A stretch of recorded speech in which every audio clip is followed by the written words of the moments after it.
Hello there and welcome back to another review. Today we're going to be having a look at Project A Part 2. Like I mentioned in my Police Story 2 review, it's around this time of Jackie Chan's career he decided to do two sequels. One for each franchise, but he's decided to work on sequels for two of his most beloved franchises. The other one being Police Story, and the other one that we're going to be looking at today, Project A Part 2. Following on from my Project A review, I thought might as well do Project A 2 as well. I think the main pressure here from Jackie's point of view was coming up with a film that was good enough. Basically, this was, like the problem that any filmmaker faces with sequels. It's coming up with a film that is good enough, that is worthy, that you think is... Because Project A, as I meant, if you've seen my review, was very highly regarded. It was it's a box office smash. It done really well. People loved it. Fans loved it. And it was something Jackie Chan, he wanted to sort of not up his game, make it a worthy successor, as like anybody would do in any sequel that's made.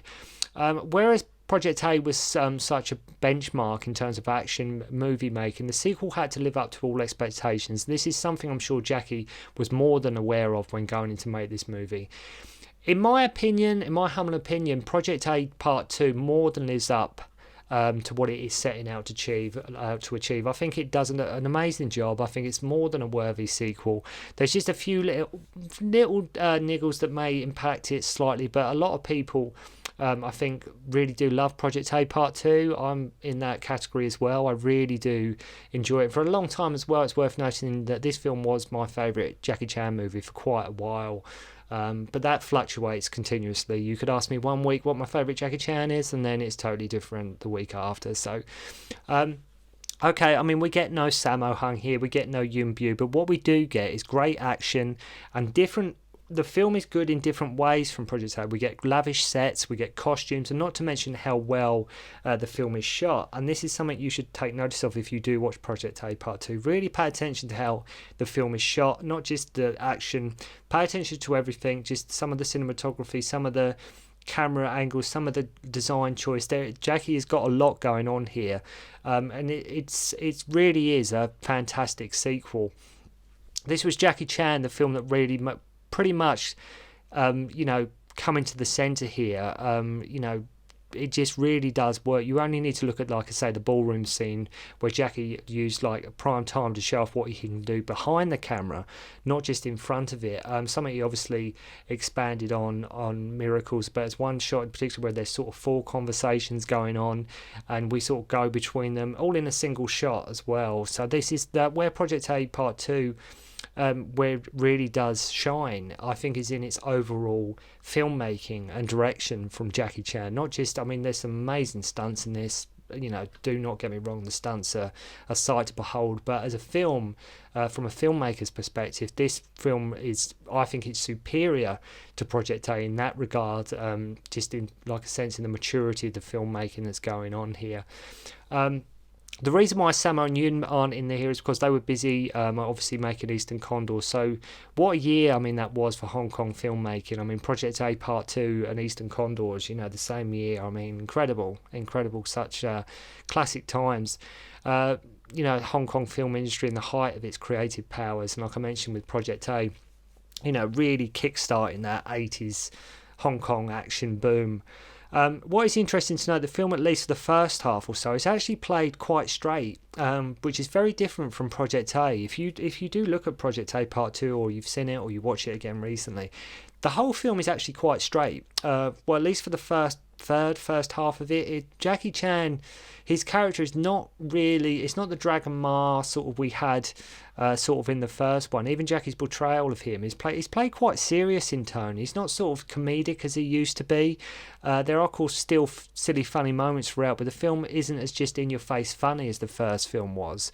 Also, like I mentioned, gone is the notion of Jackie being a Coast Guard. Here he is just a standard cop throughout. And it's almost, in this film, and sometimes a bit in Dragons Forever, and I know in Police Story 2 as well, them three films, including Project A Part 2, Dragons, and Police Story 2, Jackie always seems to me in these films to look a bit distracted, and that isn't a bad thing. It doesn't deteriorate from the film. It's just some of the scenes he's in, he almost looks a bit distracted. Now, whether he's just thinking of the next project, maybe he's, like I say, he's wanting to be behind the camera and things like that. He just sometimes looks a little bit distracted. And like I say, the character, like Police Story 2, Cheung in that, he's not as sort of slapsticky comedy. In Police Story 2, Jackie Chan's portrayal of him is actually a bit more serious, and it's the same with Dragon Ma here. He's a little bit more serious in tone.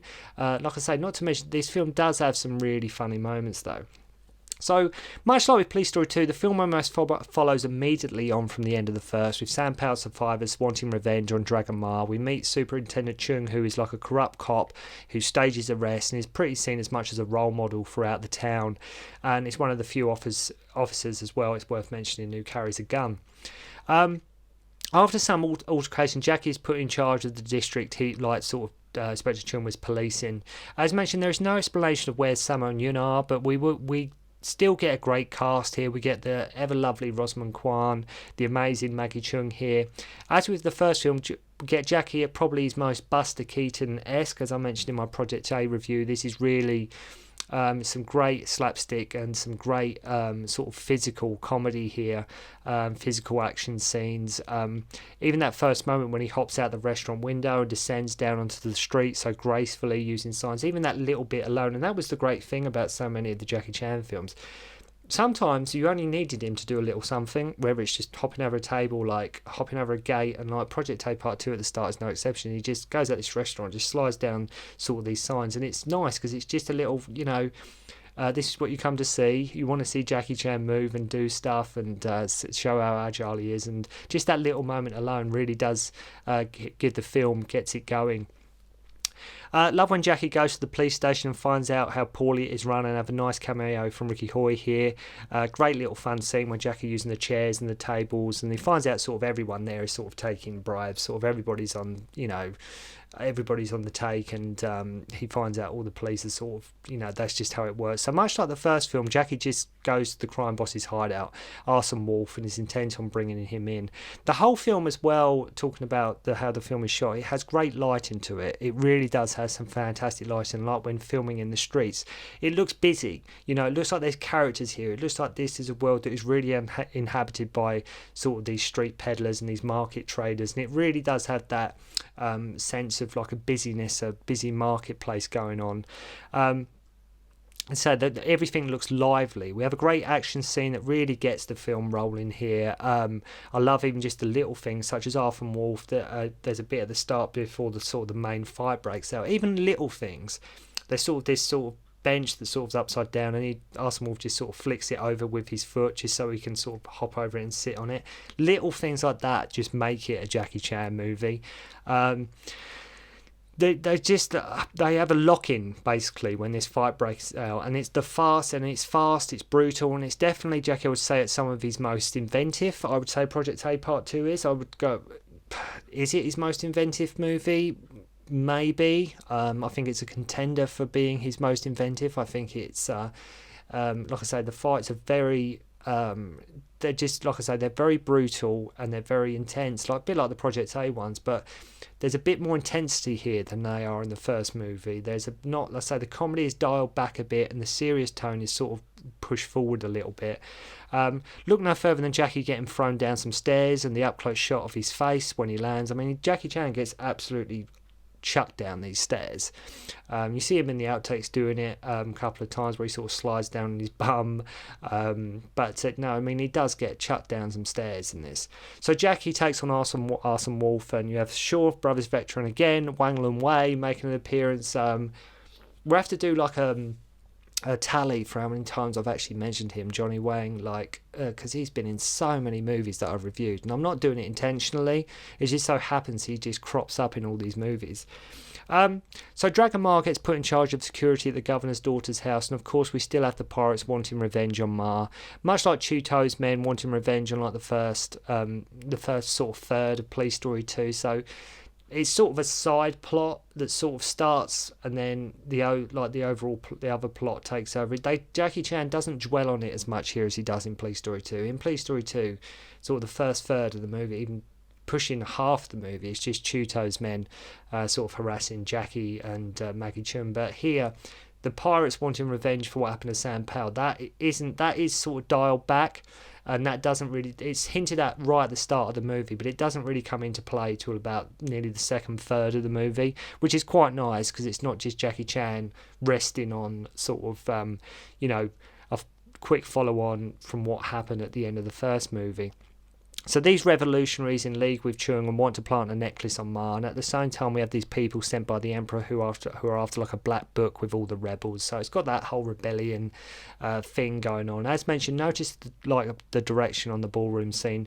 Jackie paying homage and tribute to the classic sophisticated look and working on his directional duties here really well. Something, of course, he would go on to really further expand in Miracles, Canton, Godfather, Mr. Canton, Lady Rose. Something he was, I think this was Jackie when he, that mid to late 80s period, I think especially after Armour of God, is when he was really, I think he was really wanting to be more directing. I think he was enjoying being a director very much at that point, and I think he was just getting involved more in the filmmaking process, and just very much a hands-on guy. Jackie Chan doing the producing, editing, writing, starring, choreographing, everything, you name it. So although you may think, God, what is a ballroom scene doing in a Jackie Chan movie, right? You may think, oh, this bit, I want to see Jackie Chan have a fight. I want to see him fall off something. I want to see something happen.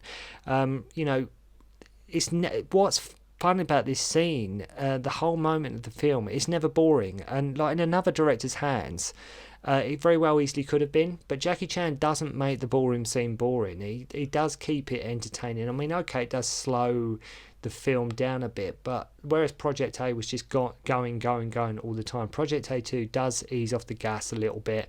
It just allows the film to just sort of slow down, and Jackie just sort of to give the film a bit more grace, a bit more sophistication, show off his directional work, and just basically have fun with this ensemble cast that he's got going on here. Let's say it's never boring. Great fun scene with Jackie hiding his face with the paintings. Great visual comedy. So Maggie Cheung's friend is sort of aiding the rebels. Then we have another fun scene with Maggie Cheung, probably my favourite scene in the whole movie, with Maggie Cheung trying to hide lots of people in her apartment, but everybody's in her apartment. Nobody can know that the other person's in her apartment, and all these people, none of them can let the other person know that they're there, so they're all sort of just trying to hide in this little apartment, which is a really fun scene. It really is, I'd say, probably one of Jackie's most funnest comedy scenes. First the Emperor's people turn up, then Dragon Ma turns up, then the Commissioner turns up, played by Uncle Bill Tung from the Police Story movies, and Bill Tung here is hilarious. He is absolutely so funny. He is when he turns up, because he's playing sort of the Uncle Bill character like he did from Police Story 2 and 3, but when he's trying to fix Maggie Cheung's tap and handcuffing himself to the sofa, which he has no key to open, I might add, which makes it even more hysterical. The other scene is over. Even when it's over, he has to sort of carry the sofa out with him, and he's got his jacket off and everything because he's soaked from the tap he was trying to fix. It's just funny stuff. Then Inspector Cheung turns up, who really just wants Dragon Ma out the way. He wants Jackie Chan's character gone. So that's what his whole gimmick is for getting rid of Dragon Ma. And I love the scene where he's taking Dragon back to the station in handcuffs, and this is where Sam Powell's men attack the pirates in the previous movie, all wielding axes. And of course we have a fantastic handcuff chase scene, which has been spoofed and done so many times. It was probably even done before this movie. I mean, there's loads of films where there's two people handcuffed together. One can fight, the other one can't. One wants to go one way, one wants to go the other way. They try and avoid these people after them, but it always works. And in Jackie Chan's hands, it works amazingly well. Can't coordinate, keep going the wrong way. Great fun stuff here as always, and that is what I love about this and the end scene in Project A2. It's just how manic it is. This film is like with Project A, this film is so manic, like the action, like I say, is, when it gets going, it's relentless. It is so chaotic, fast and furious, and actually in many ways Jackie is most ferocious, dare I say, in this film. So the rebels save Jackie after an attempt on his life by a corrupt cop. Jackie actually helps the pirates to buy some medicine, and they sort of change their mind about Dragon Ma. They're like, okay, actually he helped us out there, he's not too bad. So they sort of change their mind about him. Cheung and the baddies reveal their plan to Jackie, where they throw Jackie Chan to like this press at this factory, which if you watch along with the fact they threw sort of oil in there so he can't climb out, it's very akin much to something like, it's my phone ringing, you'd get in a Bond movie, that it really does. It just gives that sense of like a Bond villain where he just can't get out. He's trapped there, and they're sort of cackling, laughing at him, and so that their evil plans are all revealed as well, and something like that. The sadistic torture element. The whole ending to the movie is one massive big rush. It's a massive rush. Just moves from one set piece to another in such a brilliant way. Stunts, bamboos, falls, birdhouses, chili peppers, you name it, it happens. I mean, the ending of Project A Part 2, probably one of my favourite endings to a Jackie Chan movie, just the whole notion of it, and just how it's not just a one-on-one fight, it's Jackie going from fight to fight over this big scaffolding, and it's incredible stuff. It really is amazing stuff. When I was a kid watching this for the first time, and this scene, and probably, as I mentioned, the playground fight, the kids' playground fight in Police Story 2, two of the best Jackie Chan things that I'd ever seen up to that point. In many ways, still are two of my favourites. As I say, I do. Do I prefer Project A 2 to 1? Possibly. Yes, if you put me on the spot. I know it suffers, like I mentioned, from No Summer and Yun, but Jackie Chan here really does outdo himself in terms of the stunts and the fights and the choreography. Though the ending is not, like I say, a one-on-one fight, the whole end itself is just pure Jackie Chan genius on every level. Jackie on a big ladder going forward, like the ladder sort of pings back, and Jackie turning on the ladder as it's pinging back and then sliding down it, and also rolling on the ladder as well. Love it, even if you watch at the end when Ma goes after Chun, he tries to do like a body slam on him. Like, he gets Chun and Jackie Chan jumps in the air to try and body slam him, and you actually can see, if you watch that, the camera actually shakes because it's obviously on a tripod and a stand, but if you watch that when Jackie Chan does try to do the slam, the camera actually shakes, proving the intensity of what's going on here. We have Jackie Chan running down a structure as it's falling along with the classic letting the structure land on you, through you, like the Buster Keaton homage that he'd done. I think it was I want to say Steamboat Bill Jr. I think that was the film it was in. I'm not overly familiar with Buster Keaton, with the classic scene where the house falls through him, but Jackie Chan paying homage to that. But I think it was made in, 27, 28, something like that. I remember reading a book on Jackie Chan. I read quite a few biographies on Jackie Chan, and I think it might have been Inside the Dragon. I think something along them lines. I think I've probably still got it somewhere. Or Dying for Action, there was another one I had. And it was in there that somebody, the author of it, I forget who it was, but they listed Project A2 as Jackie Chan's sort of grand achievement. Bearing in mind this was about 96, 97 time. So, and yeah, it's up there. It's definitely up there. It's easily one of my favourites. And like with the first Project A, if you have never seen the second one, then you owe it to yourself to check it out. Maybe not. I wouldn't go as far to say it's his crowning glory, his crowning achievement. But it's definitely, as I mentioned, like with Police Story 2, a more than worthy sequel. Something that Jackie Chan could only do himself. With all the imitators and copycats in the world, only Jackie Chan could do, the best, most worthy sequel to Project A. And he does a really, really fantastic job here. Amazing stunts, great ferocious fight scenes, great supporting from Rosamund, Kwan and Maggie Cheung, and a really all-round great fun comedy film. And like with the first Project A, one that anybody can watch and just enjoy and have fun with. So if you've never seen Project A2, make sure to go and check it out, or if you have, I'd love to hear your thoughts and opinions on the movie. So thank you very much indeed for watching. I hope you enjoyed the review, and I'll see you soon.